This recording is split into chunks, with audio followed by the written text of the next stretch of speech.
Students, इस lecture में हम एंगुलर सिंपल हार्मोनिक ऑसिलेटर का जो दूसरी टाइप का पेंडुलम है, सिंपल पेंडुलम, उसकी मोशन, उसका जो टाइम पीरियड है और इक्वेशन ऑफ मोशन है उसको डिस्कस। इससे पहले कि हम कंपाउंड पेंडुलम को डिस्कस करें, ये जरूरी है कि हम एंगुलर सिंपल हार्मोनिक ऑसिलेटर को अच्छी तरह समझ लें और उसके जो इक्वेशन ऑफ मोशन है उसको लिखना सीखें और इसके साथ साथ टाइम पीरियड को भी अंडरस्टैंड करें। तभी हमें जो है वो कंपाउंड पेंडुलम या फिजिकल पेंडुलम अच्छी तरह से समझ में आएगा।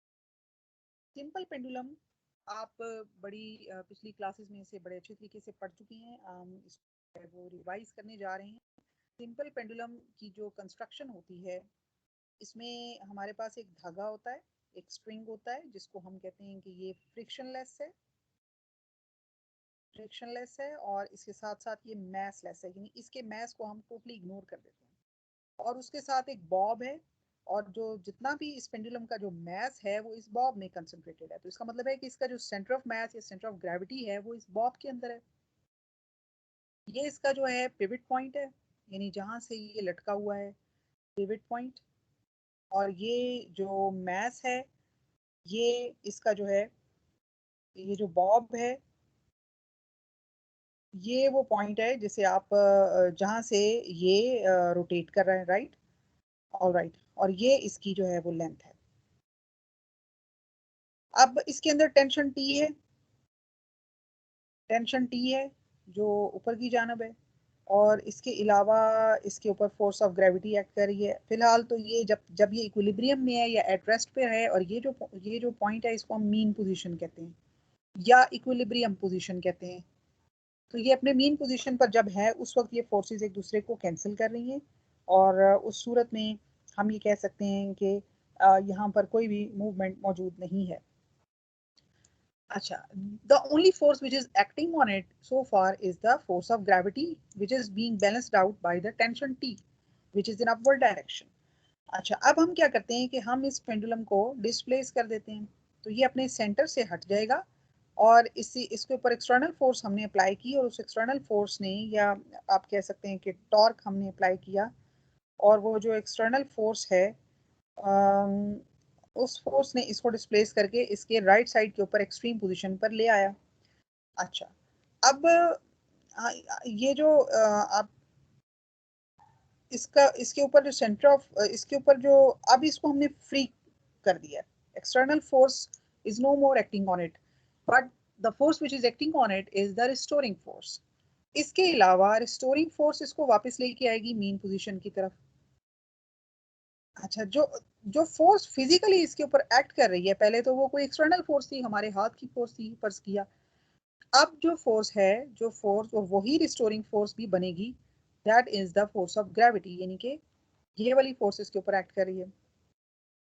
अच्छा, इस फोर्स को, अगर मैं इस फोर्स के कंपोनेंट्स बनाऊं, इस फोर्स के अगर मैं कंपोनेंट्स बनाऊं, तो ये, चूंकि ये स्ट्रिंग की डायरेक्शन में, इसका हम हॉरिजॉन्टल कंपोनेंट लेंगे, राइट।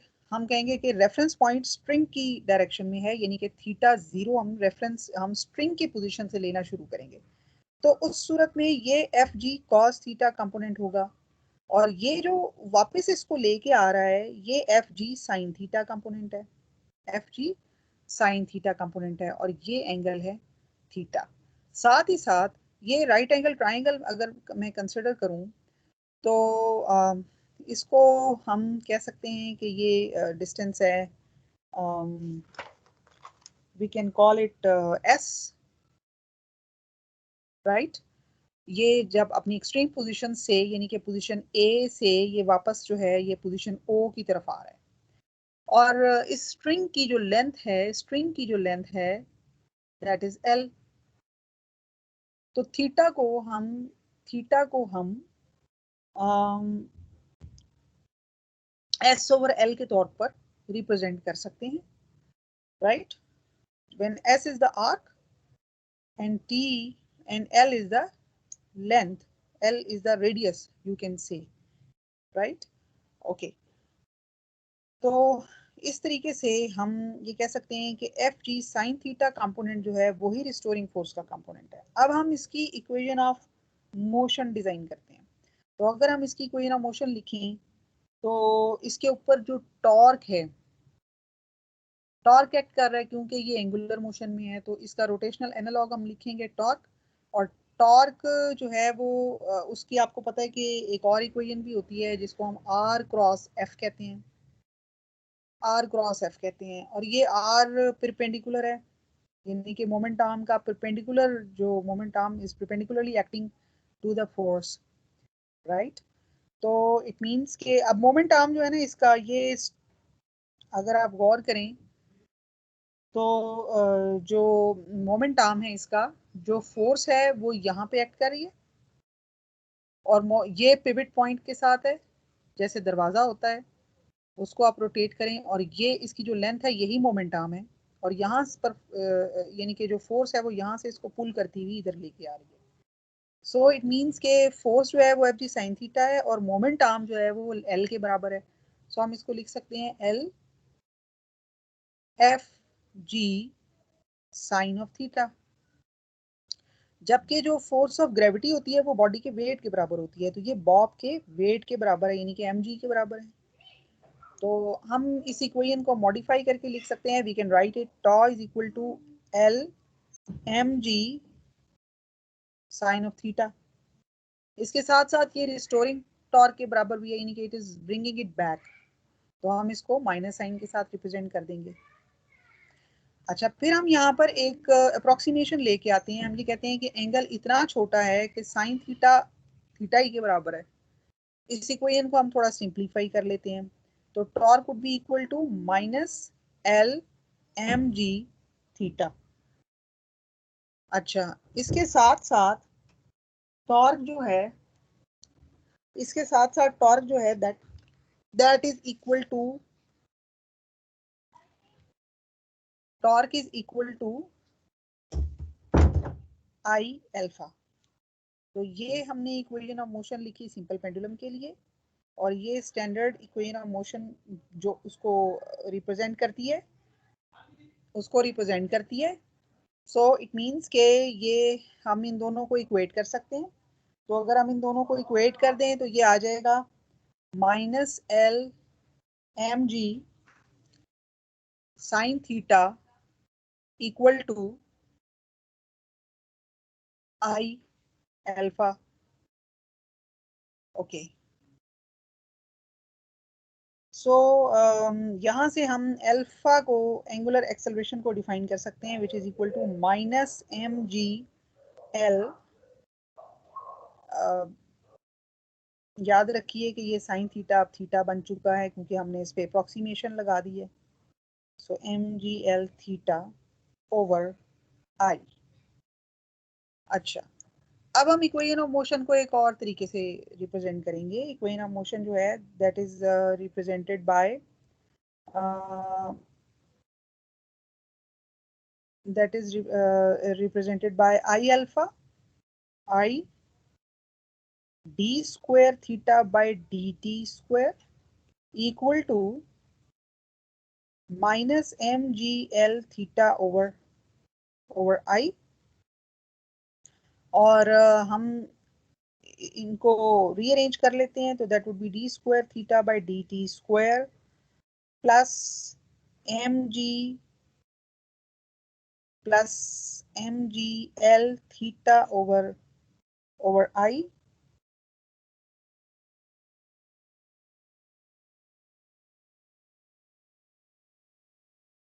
ओके,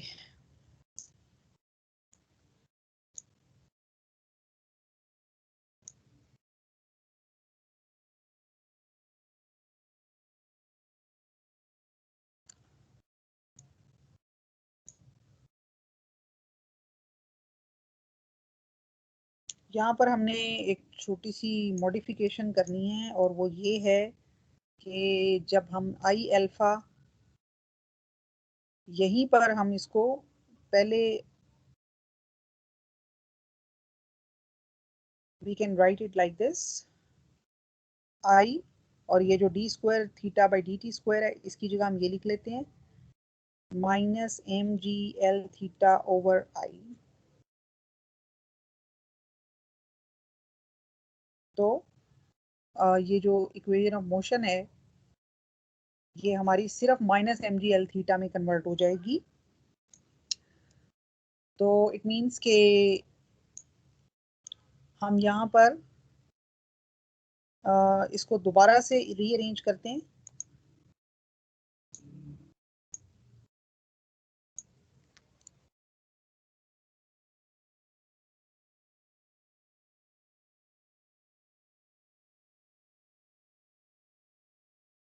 गौर कीजिए, I D square theta by D T square को हमने इस तरह लिख लिया है minus M G L theta के बराबर।